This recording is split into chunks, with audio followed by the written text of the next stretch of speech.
Stations of the Cross. Station 12. The death of Jesus.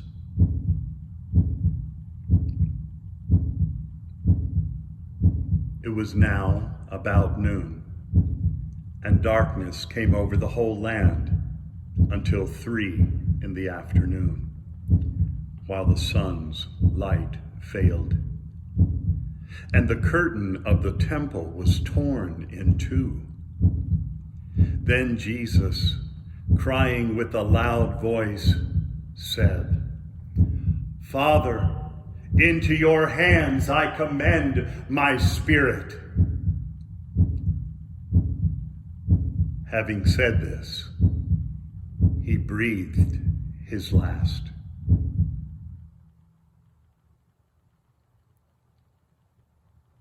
When the centurion saw what had taken place, he praised God and said, "Certainly this man was innocent."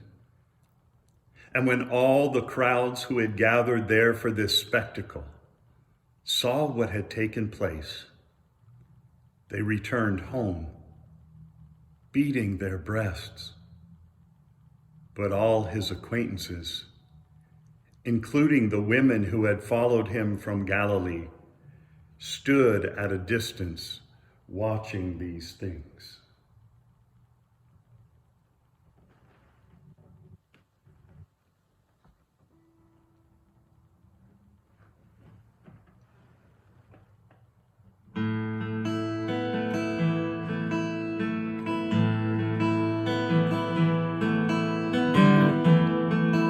In the face of what we see as loss, as failure, as death, God reveals the most startling message of all: love.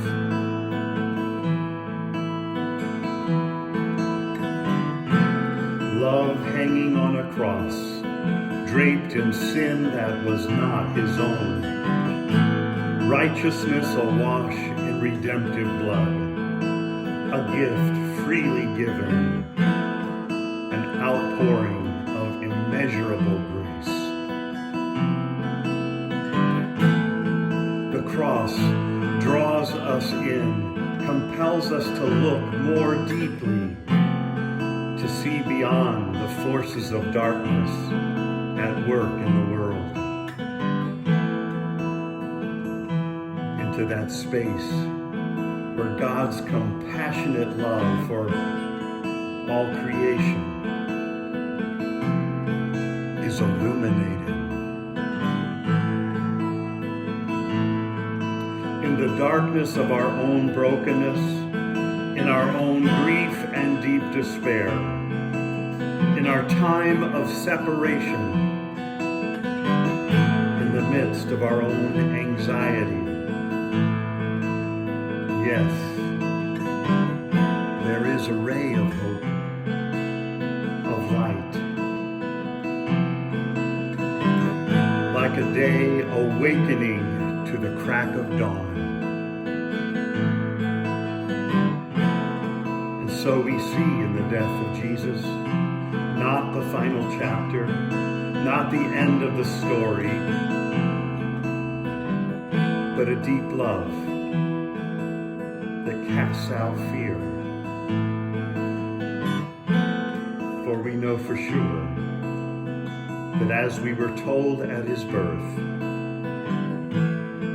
we are now reminded at his death